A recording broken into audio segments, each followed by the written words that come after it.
নমস্কার বন্ধুরা, স্বাগতার দুনিয়াতে সবাইকে ওয়েলকাম জানাই। আজ বানাবো মুচমুচে গজা মিষ্টি।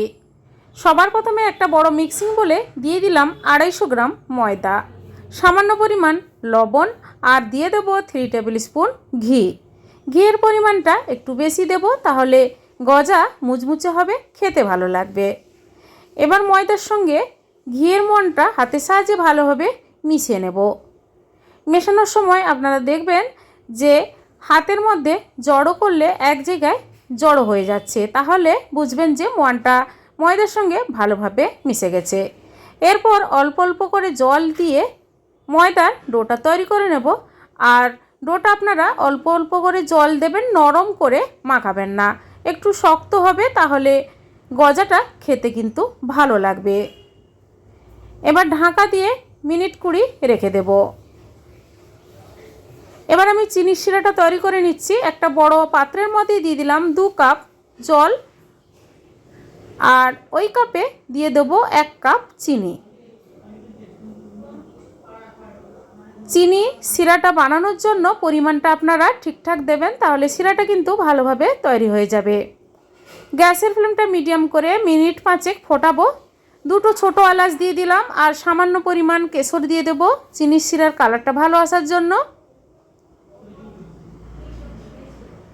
কিছুক্ষণ ফোটানোর পর দেখবেন যে চিনির শিরাটা বেশ ঘন হয়ে আসছে, আর হাতের মধ্যে দিয়ে দেখবেন যে অল্প অল্প চিটালো ভাব এসেছে, তাহলে ভাবেন চিনির শিরাটা ভালোভাবে তৈরি হয়ে গেছে। এবার গ্যাসটা অফ করে চিনির শিরাটা আলাদা জায়গায় রেখে ঠান্ডা করতে দেব। এবার গজা মিষ্টি বানানোর জন্য যে ডোটা আমি রেখেছিলাম 20 মিনিট পর ঢাকাটা খুলে ডো থেকে 2টো সাইজের লেচি করে নেব। লেচিটা বড় আছে তাই অল্প ভাগ করে নিলাম। এবার সামান্য বেলে নেব, অল্প মোটা করে হবে, তাহলে খেতে ভালো লাগবে।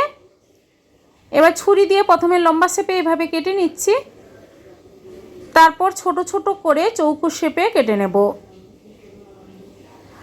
আর গজা মিষ্টিটা থিকনেসটা আপনাদের দেখাচ্ছি, বেশি পাতলাও নয় আর বেশি মোটাও নয়, এইভাবে থিকনেসটা করেছি। দেখুন বন্ধুরা,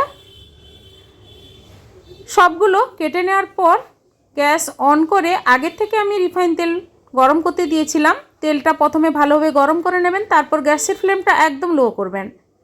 তারপর সবগুলো গজা ভাজতে দিয়ে দিচ্ছি।